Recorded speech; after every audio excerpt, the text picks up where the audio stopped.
प्रदेश के अंदर 2021 एसआई भर्ती जिसके पेपर लीक की घटनाओं ने अंदर राजस्थान के माथे पर बदनामी का जो एक कलंक लगाया, उसको 2021 की भर्ती को लेके और जब 2023 में राजस्थान के अंदर चुनाव हुआ तो भारतीय जनता पार्टी के बड़े नेताओं ने, जिसमें प्रधानमंत्री, गृह मंत्री, उनके राष्ट्रीय अध्यक्ष नड्डा जी, इन सब ने यहाँ कहा था चुनाव प्रचार में कि हमारी जब सरकार बनी एसआई भर्ती को रद्द करेंगे और आरपीएससी को भंग करेंगे, पुनर्गठन करेंगे और तमाम जो पेपर लीक के अंदर चाहे रीट का हो चाहे दूसरे मामले हो, उन सब की हम सीबीआई जांच करा के और जो मगरमच्छ है कांग्रेस पार्टी के नेता उनको हम अंदर डालेंगे।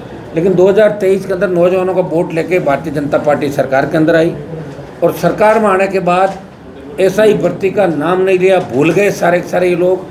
तब राष्ट्रीय लोकतांत्रिक पार्टी ने एसआई भर्ती को रद्द कराने के लिए बड़ा आंदोलन यहाँ शहीद स्मारक पर चालू किया।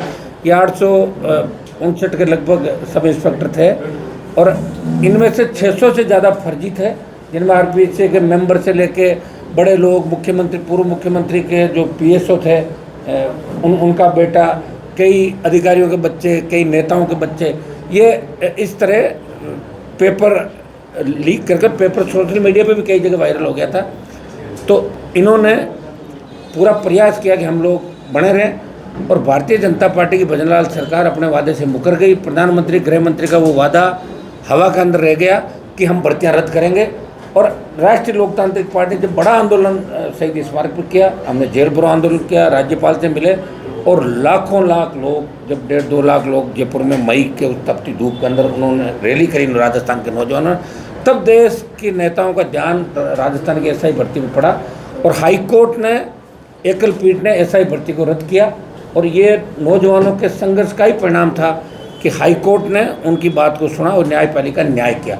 सरकार ने उस वक्त कहा कि हम डबल बेंच में नहीं जाएंगे, हम लड़कों के साथ हैं और कई नेताओं ने इसका क्रेडिट लेने के लिए, जो बीजेपी सरकार बनने के बाद एक बयान तक उनका नहीं आया, लेकिन क्रेडिट की होड़ मच गई। कभी जो कृषि मंत्री कह रहे थे कि हम ये कर रहे हैं, वो कर रहे हैं, बिल्कुल वो नहीं करेंगे, अपील नहीं करेंगे। भजनलाल जी ने कहा अपील नहीं करेंगे, हम बच्चों के साथ हैं, हमारी एसआईटी और एसओजी की वजह से भर्ती रद्द हुई है। और थोड़े दिनों बाद सरकार का एक दूसरा जो ग्रुप था वो आगे आया और उन्होंने कहा साहब जो लड़के निर्दोष हैं उनका क्या, तो आप डबल बेंच में सरकार ने अपील करी और तब पार्लियामेंट में, लोकसभा के अंदर हमने मामला उठाया। फिर हमने आह्वान किया कि अगर डबल बेंच करेगी तो हम दिल्ली कूच करेंगे और डबल बेंच ने भी छात्रों के हित में फैसला किया और न्याय किया और भर्ती को सिंगल बेंच के आदेश को यथावत रखा। तब जो चयनित थानेदार थे वो सुप्रीम कोर्ट गए और सुप्रीम कोर्ट के अंदर एसएलपी दायर की और इधर हमारे जो पीड़ित बच्चे थे उन्होंने भी किस तरह, मतलब उनके पास फीस भी नहीं होगी। सुप्रीम कोर्ट में लड़ाई लड़ना बड़ा टेढ़ा काम है, एक एक ढंग का वकील हो, एक एस्पिरेंट की कितनी फीस होती होगी। ये बच्चे अपने दम पे लड़े और सुप्रीम कोर्ट ने आखिर न्याय किया, राजस्थान की सरकार को लताड़ पिलाई। High court single bench, double bench और सुप्रीम कोर्ट ने ये कहा कि आरपीएससी पुनर्गठन होना चाहिए। आरपीएससी के संजय सूत्र से तमाम लोगों के खिलाफ आपराधिक मुकदमा दर्ज हो और इसके अंदर जो जो आरोपी है और राजनीतिक नियुक्तियां नहीं हो, जो आरोपी उनके खिलाफ कार्रवाई हो, ये सुप्रीम कोर्ट ने कह दिया। अब राजस्थान की सरकार ने कल ये अधिसूचना जारी की कि हम उस भर्ती को अब रद्द करते हुए, अब सरकार नहीं जा रही है। कल कुछ लोग जो चयनित अभ्यर्थी थे उनके यहाँ परिजन यहाँ बैठे हुए थे, वो कर रहे थे प्रयास, लेकिन उसके बाद सरकार ने सूचना जारी की और ये कहा कि हम नई 859 पद है उनकी नई एसआई भर्ती की नई वैकेंसी उन्होंने कल निकाली। लेकिन उसके अंदर उन्होंने ये किया कि जो लोग बैठे थे, शायद 3,83,000 के करीब, 3 लाख एग्जाम जिन्होंने दिया, 8 लाख के लगभग फार्म भरे, 7 लाख से ज़्यादा, और 3,83,000 या 90,000 जो भी बच्चे बैठे, सिर्फ उनको कहा कि वही लोग अब इसको नए सिरे से देंगे। तो सरकार से हमारी मांग है कि 3,83 में 8 में आपके क्या फ़र्क पड़ रहा है? आपने फीस तो ले ली उनसे 400 रुपये पर फार्म की। तो हमारी मांग है कि 8 लाख जो बच्चे जिन्होंने उसमें फार्म भरा, हो सकता है एज उनकी निकल गई हो, तो उसमें छूट देते हुए उन 8 लाख बच्चों को मौका दे, ईमानदारों को अपना पा जाएगा। ये हमारी सरकार से पहली मांग है। और दूसरी मांग ये है कि 23 में जब बीजेपी सरकार बनी थी उसके बाद और पहले जो जो इन्होंने वादे किए, पेपर लीक की जो घटनाएं हुई, चाहे ओएमआर का घोटाला रहा, हमने जो जो मामले उठाए वो धरातल पर आए, लेकिन एक भी प्रकरण को सीबीआई को क्यों नहीं दिया? रीट की जो एग्ज़ाम थी उसमें सीबीआई को क्यों नहीं दिया? जब कटारा पकड़े गए, दूसरे लोग कांग्रेस के नेता पकड़े, उन्होंने कहा कि हमने तो कांग्रेस के नेताओं के कहने से ये काम किया। तो मेरा भजनलाल सरकार से और देश के प्रधानमंत्री से कहना, मैं बार बार पार्लियामेंट में भी इस बात को उठाता हूँ और मैं मीडिया का धन्यवाद इस बात का दूंगा कि आप लगातार इन मामलों को उछाल रहे हो। अगर आप नहीं हो तो कोई बात बाहर ही नहीं आएगी। कुछ तो हमारे बच्चे मेहनत करें, तो आप लोग करें, उसके बाद नेताओं की नींद खुलती है। लेकिन राजस्थान में स्थिति है कि कांग्रेस सो रही है, क्योंकि जितने भी मगरमच्छ थे वो कांग्रेस पार्टी के थे, पकड़े जाएंगे उसमें कांग्रेस की सरकार थी, तो वो अपना एडजस्टमेंट करने में कहीं न कहीं लगे हुए हैं। भजनलाल जी को ऑब्लाइज कर रहे हैं, कभी उपचुनाव के नाम पर गलत टिकट दे के कर रहे हैं, कहीं किसी तरह का कहने को बात दूसरी, और रात को जाके सीएम से मिल लेते हैं। तो ये स्थिति राजस्थान की है। और अब हम जितने भी भर्तियाँ और जो पेपर लीक की घटनाएं हुई है, इसमें तो बच्चों की बहुत बड़ी जीत हुई एसआई भर्ती का, और पहली बार लगा देश में, और इस देश का सबसे बड़ा आंदोलन हुआ कि एसआई भर्ती के जो गलत थानेदार चुने गए थे, 600 से ज़्यादा फर्जी थानेदार, वो जेलों में भी गए। कुछ लोगों को एसओजी ने अलग कमरे के अंदर सेटलमेंट करके निकाल दिया, कम से कम 200-250 मुलजिम एसओजी निकाले। अब जांच बाकी, पता नहीं क्या होगा उसका। लेकिन फिर भी बच्चों की ऐतिहासिक जीत हुई, और देश में चर्चा चली कि राजस्थान का नौजवान लड़ाका है, अपने दम पे कुछ भी कर सकता है। तो ये राजस्थान का सम्मान देश में बढ़ा। दिल्ली की सरकार के सामने भी ये बात आई कि भजनलाल जी जो कह रहे थे गलत था, वास्तव में एसआई भर्ती के अंदर फर्जीवाड़ा हुआ। इसके अंदर हमारा बड़ा रोल राष्ट्रीय लोकतांत्रिक पार्टी का, और व्यक्तिगत रूप से आप सब देख रहे हैं कि आंधी तूफान और गर्मी के अंदर किस तरह हम लड़े, और आखिरी दम तक लड़े। हमने ये भी कहा था कि सुप्रीम कोर्ट से भी फैसला अगर खिलाफ आया तो दिल्ली कूच करेंगे, दिल्ली को घेरेंगे। ये हमारा पहला इस एसआई भर्ती को लेकर कि बच्चों के साथ न्याय होगा। अब हमारी मांग है कि 8 लाख जो बच्चे हैं, इसमें एक बार बढ़ा दे सरकार, और इन सब बच्चों को एक बार मौका दे। मेरे हिसाब से सारे लोग नहीं बैठेंगे, कहीं ना कहीं को एडजस्ट हो गए, लेकिन इन बच्चों को मौका देना चाहिए। राष्ट्रीय लोकतांत्रिक पार्टी की मांग है। हम इसी मई महीने के अंदर हमारा कैलेंडर जारी करेंगे, जिसमें प्रदेश के अंदर जो हालात बने, चाहे बिगड़ती कानून व्यवस्था, एमएसपी खरीद, और जिस तरह बायोडीजल के अंदर जिस तरह इनके एमएलए के नाम आ रहे हैं, अवैध माइनिंग के नाम पे, भरतपुर से जो सीएम का जिला है, वहाँ अवैध माइनिंग के नाम पे एक बाबा जी ने सुसाइड किया था भरतपुर के अंदर, लेकिन उस चीज़ को भूल गए। तब बीजेपी के लोग बहुत चिल्लाए थे, हम ये करेंगे वो करेंगे। अवैध माइनिंग तो वैसे ही वैसी हो रही है। और दूसरे जो भी राजस्थान के मुद्दे, चाहे जल जीवन मिशन घोटाले के अंदर आप और पढ़ते हैं, इसकी खोलें, बहुत से लोग और इसके अंदर आएंगे। और हम ये चाहेंगे कि पुरानी भर्तियाँ जो पेपर लीक थे, इनकी 1-2 जाँच आप सीबीआई को कराएं, ताकि बड़े मगरमच्छ कांग्रेस के नेताओं को पकड़ा जा सके, जो जोर जोर से भौंकते हैं कि हमारा कुछ कर लो, हमारा कुछ कर लो। तो बीजेपी को करके दिखाना चाहिए, नहीं तो ऐसा लगेगा कि बीजेपी कांग्रेस मिली हुई है और ये मिलाजुली का खेल है। ये राजस्थान में अब लंबा चलने वाला नहीं।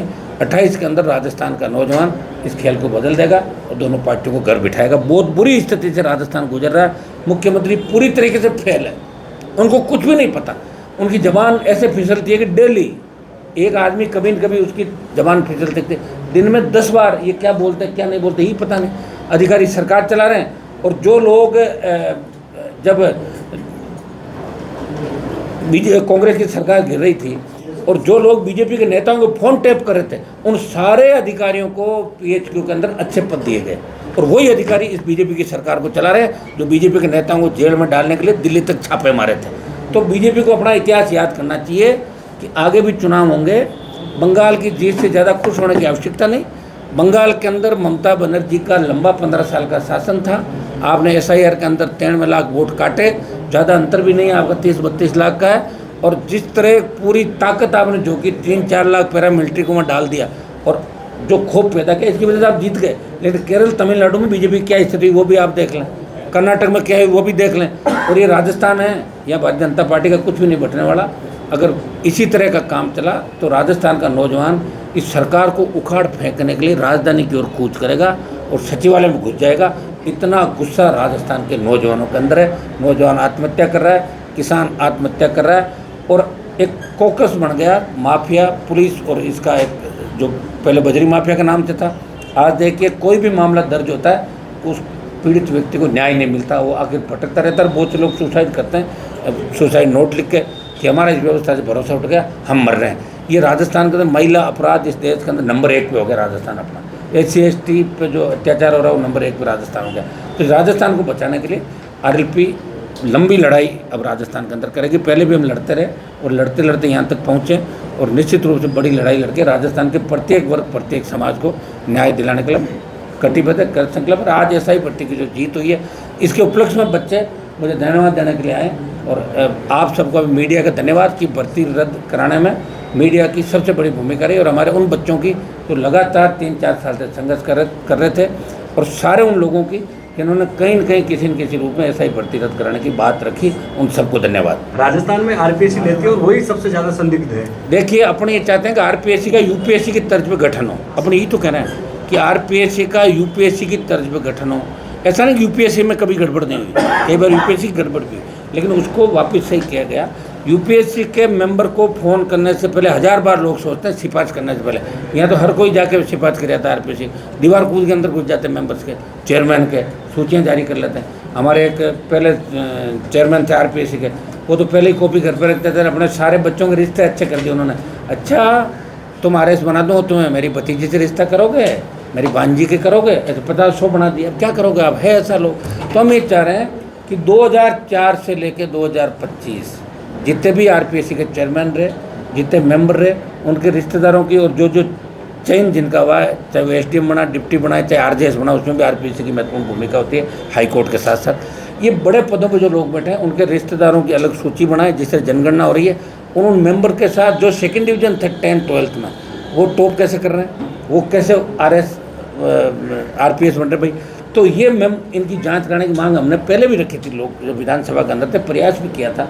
जब ये आपका एक बार मुद्दा उछला था 2014-15 के दौर में, जब हबीब खां गोरान को जेल में डाला था, वो मामला भी हमने उठाया था। और होता क्या है, हम किस बात को उठाते हैं, 3 दिन बाद चली, 4थे दिन सरकार में बैठे लोकतंत्र हावी हो जाता है, और विपक्ष को जहाँ एकजुट होकर लड़ने की आवश्यकता, विपक्ष एकजुट नहीं है। और कांग्रेस खुद इतने धड़ों में बंटी हुई है कि 1 दर्जन मुख्यमंत्री कांग्रेस के आज की तारीख में है। सरकार इनकी नहीं आ रही, लेकिन 1 दर्जन सीएम के सपने लोग ले रहे हैं, हम सीएम बन जाए, वो बन जाए। राजस्थान की जनता की किसी को चिंता नहीं, इसलिए जो भी स्थितियाँ हैं उसमें हम प्रयास करेंगे, लंबी लड़ाई भी लड़ेंगे और राजस्थान को न्याय दिलाएंगे। कांग्रेस को महेश जोशी के लिए भी लड़ाई नहीं लड़ रही। देखिए, कांग्रेस के महेश जोशी के साथ और भी लोग, उनको मैं तो कह रहा हूँ उनको गिरफ्तार करना चाहिए। रीट के आरोपी कौन है? भजन लाल जी ने कहा ना भाई, कांग्रेस के नेता मेरे से रात को घर पे मिलते हैं, पकड़ो उनको। जिनकी कलाम कोचिंग पे आरोप लगे, किसकी है कलाम कोचिंग? चेक क्यों नहीं कर रहे हो आप? क्या करना आपका? पकड़ा दकड़ी करो जिनकी, ताकि आइंदा से मैसेज दो, आइंदा से ऐसा काम कोई भी नेता करने से पहले 1000 बार राजस्थान में सोचे। सांसद साहब, आपने कहा कि कांग्रेस की सरकार नहीं आ रही, पर कल डोटासरा ने ये आशंका जाहिर की है कि राजस्थान में भी बंगाल की तरह पूरी ताकत भाजपा झोंक सकती है।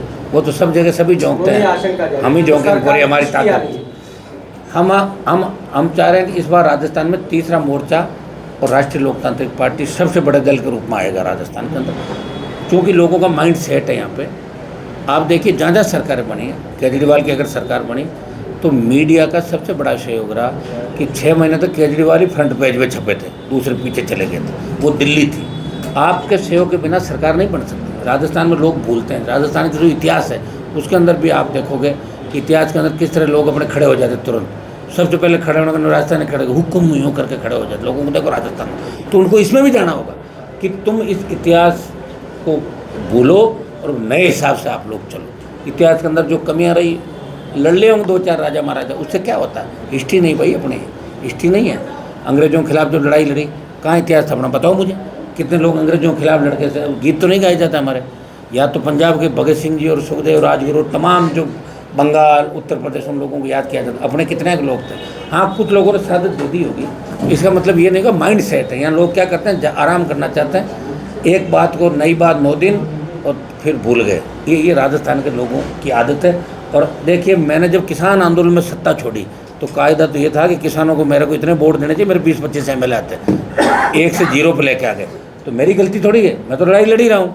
हमारे ऊपर उंगली नहीं उठा सकता राजस्थान का कोई भी व्यक्ति, क्योंकि विपरीत परिस्थिति में सत्ता छोड़ के 25 साल से अगर राजस्थान में कोई लड़ रहा है, कांग्रेस नहीं लड़ रही है। कांग्रेस 5 साल राज में आती है, खूब पैसा खाती है, उस वक्त पैसा पचाती है, विदेश घूमने जाते हैं उनके नेता, फिर आते हैं, फिर जाते हैं। लेकिन राष्ट्रीय लोकतांत्रिक पार्टी और ये व्यक्ति आपके सामने बैठा है जो हमेशा ये कह रहा है कि तीसरा मोर्चा बनाएं, कांग्रेस बीजेपी के खिलाफ जितने भी लोग हैं उनको हम एक मंच पे लाएंगे। हमने प्रयास भी किया, चाहे क्योड़ीलाल जी लड़े, जब अकेले थे उनके साथ कोई नहीं था, तब हनुमान बेनीवाल उनके साथ था, वो मुझे छोड़ के भाग गए वसुंधरा जी के पास। कितनी गालियाँ वसुंधरा जी को उन्होंने दी होगी, अब भूल गए, एक साथ खाना खा रहे हैं। मैं नहीं भूल सकता, मेरा एक बार जिससे झगड़ा हो जाता है वो अंतिम समय तक याद रहता है, ये मेरी आदत है। और मैंने पार्टी बनाई जवान किसान के लिए, जहाँ भी जवान किसान को आवश्यकता होगी मैं आगे खड़ा मिलूँगा। अग्निवीर की लड़ाई भी राष्ट्रीय लोकतांत्रिक पार्टी लड़ रही देश के अंदर। अगर सारे दल मिलके और अग्निवीर के खिलाफ अगर लोकसभा को ठप कर दे 5 दिन, तो अग्निवीर 5 दिन में सब खत्म हो सकता है। लेकिन लोगों को करना नहीं है, किसी को मतलब नहीं, और हमें इसलिए करना कि हमारे बच्चे सबसे ज़्यादा राजस्थान, हरियाणा, पंजाब, उत्तर प्रदेश और दिल्ली के बच्चे सबसे ज़्यादा सेना में जाते हैं। इसलिए हमें हमारे बच्चों की चिंता है। लोग अग्निवीर में जाना ही नहीं चाहते, लोग आर्मी का क्रेज खत्म हो गया, सेना का सम्मान जो था, कहीं कहीं सेना ऐसे महसूस कर रही है। CAPF का जो बिल आया, इसे पैरामिलिट्री फोर्स भी हताश है। तो हम ये चिंता करें इस देश की कि आगे देश का क्या होगा, आगे प्रदेश का क्या होगा। हमारे यहाँ कौन सुरक्षित है? आप बताओ। पत्रकार सुरक्षित है? नेता सुरक्षित है? अस्पताल सुरक्षित है? क्या SMS के अंदर आग लग गई? यहाँ तो जो ICU है वो भी सुरक्षित नहीं, एम्बुलेंस सुरक्षित नहीं, थाने सुरक्षित नहीं, जहाँ रेप की घटनाएं हो रही है। आखिर कौन ठीक करेगा राजस्थान को? तो इसके लिए हम सब मिलकर प्रयास कर रहे हैं, और प्रयास ही करता है व्यक्ति। हार जीत तो देखो एक चीज़ के दो पहलू, एक हार और एक जीत। लेकिन हमारी लड़ाई के अंदर कहीं आपको कोई कमी नज़र नहीं आएगी। और आगामी जो हमारा जो संघर्ष या जो रहेगा हमारा, उसका रोड मैप या आगे हम क्या करेंगे। जल्दी मई से बड़े आंदोलन राजस्थान के अंदर, जनहित के मुद्दे, चाहे पेपर लीक के अपराधियों के खिलाफ, भ्रष्टाचारियों के खिलाफ। कितने लोगों को SCB ने पकड़ा, कांग्रेस सरकार में, BJP सरकार में, लेकिन अभियोजन स्वीकृति नहीं देते। तो फिर पकड़ने से क्या फ़ायदा? मत पकड़ो आप। और जिसको पकड़ लिया उसको फील्ड पोस्टिंग किस बात की? जब तक उसका ट्रायल पूरी नहीं हो जाए वो पड़ा रहना चाहिए कोने के अंदर, ट्रैप होने के बाद। ये व्यवस्था राजस्थान की होनी चाहिए। आपने जो इंटरव्यू खत्म करने की बात की, मैं भी सहमत हूँ कि दूसरे राज्यों की तर्ज पे SI सहित कई ऐसे जो एग्जाम है उनको RPSC इंटरव्यू नहीं होना चाहिए, उनको डायरेक्ट भर्ती से लिया जाना चाहिए। और पारदर्शिता के साथ ऐसी एजेंसी एग्जाम कराएं जिन पर कभी उंगली नहीं उठे। ये करना चाहिए। बिचून में थर्ड मोर्चे की बात आती है। राजस्थान एक बड़ा प्रदेश है, दिल्ली एक छोटा प्रदेश है। क्या आपको लगता है इतने बड़े प्रदेश को RLP कवर कर पाएगी 2028 तक? कवर तो कर ही रखा मैंने, तो 70 सीटों पर कवर किसको मानते हो? 10,000, 20,000, 50,000, लाख, 70 पे तो लड़ी ली है। पिछली बार में अलायंस पे थे, 100 पे लड़ लिए। 200 पे हम ये नहीं करें, 200 पे देखिए, 200 पे हो सकता है राष्ट्रीय लोकतांत्रिक पार्टी खुद का प्रभाव अभी नहीं है, लेकिन जैसे भारतीय आदिवासी पार्टी हो गई, 2, 3, 4 जिलों में उनका प्रभाव है। कुछ हमारे दल और साथी हो रहेंगे और नए लोग आएंगे। अब पुराने जो जिनको कह रहा हूँ थर्ड फ्रंट उनकी दुकानें बंद हो गई पुराने लोगों की, ठीक है। अब बिल्कुल नए फ्रेश बच्चे आएंगे जो कहीं न कहीं राजस्थान में निकलेंगे। दिक्कत क्या है? जो नए बच्चे नेता बन रहे हैं वो भाग रहे हैं, हमसे दूर भाग रहे हैं। वो कहीं न कहीं कांग्रेस BJP के अंदर जाके और किसी को भाई साहब बना लेते हैं। ये प्रॉब्लम है। वो अगर हमारे साथ जुड़े तो उनका भी ठीक रहे, हमारा भी ठीक रहे। लेकिन अब राजस्थान की जो भौगोलिक परिस्थिति है, जातीय व्यवस्था है, वो अलग अलग है। एक तरफ गुजर मीणा बेल्ट है, एक तरफ जाट बेल्ट है, कहीं राजपूतों का बाहुल्य, कहीं शेड्यूल कास्ट का बाहुल्य, कहीं ब्राह्मण का बाहुल्य, अलग अलग राजस्थान बंटा हुआ है। तो हम कोशिश करेंगे कि राजस्थान में प्रत्येक समाज का नेता हमारे साथ आए। हम तो चाहते हैं यूथ क्यों नहीं आगे आ रहा है? सबसे ज़्यादा युवा RLP के अंदर है, सबसे ज़्यादा राष्ट्रीय लोकतांत्रिक पार्टी को देश के अंदर नौजवानों की पार्टी के रूप में जाना जा रहा है। तो राजस्थान के नौजवानों को निकल पड़ना चाहिए। जो नेपाल के अंदर जैन जी ने प्रधानमंत्री बना लिया, सारा कुछ कर लिया, जिस तरह तमिलनाडु के अंदर 2 साल में एक व्यक्ति आता है। हाँ, ये सही है कि तमिलनाडु में अपने में अंतर है। तमिलनाडु के लोगों का जो इमोशन और दूसरे तरीके का, हमारे लोग बातें ज़्यादा करते हैं, काम कम करते हैं थोड़ा सा। देखो राजस्थान के लोग क्या होते हैं, खाओ पियो सो जाओ, इसमें ज़्यादा रहे आज तक। ये 70 साल हमने देखा, लोग बातें करेंगे बड़ी बड़ी, थोड़ी देर बाद सेट होकर चले जाएंगे पार्टी बदल के। ये कर दो, वो कर दो, उसको संतुष्ट कर दो साहब। मैच नहीं पास बिक रहे हैं फलां टिमका, और 5 पास उसको दे दो, बोलता है साहब बहुत बढ़िया मैच चल रहा है, बस बढ़िया 5 मेरे आगे। इसमें राजस्थान के लोगों को मैंने देखा बहुत नज़दीक से। और बड़े नेताओं को मैंने देखा किस तरह खुद के बच्चे का MBA में एडमिशन करा दो, मेडिकल में करा दो, कह रहे साहब इससे बढ़िया तो सरकार ही नहीं। वाह वाह वाह, क्या सरकार है, मेरे बच्चे का एडजस्टमेंट हो गया। बस इतने में राजस्थान के लोगों ने किया। और इसीलिए राजस्थान में जब आंदोलन हुआ तो पहला गुर्जर आरक्षण आंदोलन हुआ राजस्थान, और हरियाणा का जाट आरक्षण, दो ही आंदोलन हुआ जिसमें सबसे ज़्यादा साधु लोग हो। उसके बाद राजस्थान पर ध्यान गया लोगों का कि राजस्थान के लोग लड़ाके। पार्टी तो 66 साल बाद मैंने बनाई राजस्थान में, जो 10 साल तक है RLP। 66 साल बाद हनुमान बेनीवाल और नौजवानों किसानों पार्टी में, उसके बाद बनी भारतीय आदिवासी पार्टी। तो 2 ही पार्टियां बनी राजस्थान की, लोक दल, जनता दल, दम की पाई। ये पार्टियां तो बाहर की थी, UP हरियाणा के लोग उनके अध्यक्ष थे, वहाँ से झंडा आता था, डंडा आता था, उसको लेकर घूमते थे राजस्थान के लोग। ये मैं राजस्थान के लोगों को जगा रहा हूँ कि वो उठो और अपनी व्यवस्था को बदलो, और नहीं बदलोगे तो तकलीफ खुद पाओगे। हमारा हम तो पा ही रहे हैं भाई। सुन, राजस्थान के अंदर अगर जन्म लिया है तो राजस्थान के अंदर राजस्थान के लोगों की सेवा करते करते अगर 0 रिजल्ट आए तो भी हम परवाह नहीं करते। 28 तक हम लड़ाई लड़ेंगे, प्रयास करेंगे कि तीसरा मोर्चा भी बने, सारा कुछ हो। और हम सबको साथ लेकर चलना चाहते हैं। पिछली बार अगर मैं कांग्रेस पार्टी से अलायंस कर लेता तो बीजेपी नहीं आती सत्ता के अंदर, लेकिन मैंने कमिटमेंट किया था कि कांग्रेस बीजेपी से हम अलायंस नहीं करेंगे और हम अकेले लड़ेंगे, और अकेले ही लड़े। वोट हमारे 1 लाख बढ़े लेकिन सीटें कम हो गई। और अब की बार पहले दिन से आपने देखा होगा कि चुनाव जीतने हारने के बाद पहले दिन से कोई आदमी सड़क पर आपको लड़ता हुआ नजर आ रहा है, जिसकी लोकसभा में भी 100% उपस्थिति है, जिसके पार्टी के नौजवान हर जगह हर मामले के अंदर जाके न्याय दिलाने के लिए खड़े होते हैं। और आज राजस्थान में ये स्थिति हो गई कि आरएलपी पार्टी का नाम आ जाता है, एक ट्वीट आ जाता या पार्टी का कार्यकर्ता को फोन कर देता कि हम आ रहे हैं, उससे पहले लोगों को 60% न्याय मिल जाता। तो बहुत बड़ी जीत है हमारी है। बैराना धाम के अंदर जिस तरह साधु संत आंदोलन करे दूधू में, सबसे पहले मेरे पास आए भरोसा करके। कल मैं बैराना धाम का प्रोग्राम बना रहा हूँ, अभी हम तय कर लेंगे कल बैराना जाने का, और आवश्यकता पर जो बड़ी रैली भी करेंगे। रिको की जो गुंडागर्दी है, यहाँ जिन अधिकारियों की गुंडागर्दी है जो अपने आप को बहुत ज़्यादा नज़दीक समझ रहे हैं सरकार के, उनकी दादागिरी भी ठीक करेंगे। और साधु संत जिन्होंने भारतीय जनता पार्टी की सरकार बनाने में देश में और प्रदेश में सबसे ज़्यादा नंगे पांव घूम के हर परिस्थिति में झगड़े, कई तरह जगह जान भी दी साधु संतों ने, और उनको अगर धूप में बैठना पड़ रहा है तो सनातन की बात करने वाली भारतीय जनता पार्टी क्या कर रही है? ये देश सवाल पूछ रहा है, ये हम सवाल पूछ रहे हैं कि कहाँ गया सनातन? आप तो साधु संतों को इसके अंदर बिठा कर रखे, और जब आपकी पार्टी तो साधु संतों के नाम से ही चल रही है, और आपका एक बाबा विधायक वो तो वहाँ जाके साधु संतों लड़का आया, कितना बड़ा दुर्भाग्य बताओ मुझे। तो कल मैं वहाँ जाऊँगा और बैराना धाम के अंदर भी साधु संतों की जीत हम कराएंगे। वो निश्चित रहे 100% जीत जो चाहते हैं होगा। रिको को वहाँ से भगाएंगे और उनकी बात रखेंगे। पायलट की भूमिका कैसी देख रहे हैं राजस्थान में, क्योंकि प्रदेश प्रभारी भाजपा तो उनको उकसा रहे हैं और प्रदेश अध्यक्ष निमंत्रण दे रहे हैं, आ जाओ, पार्टी गलत है, हमारे पास आ जाओ।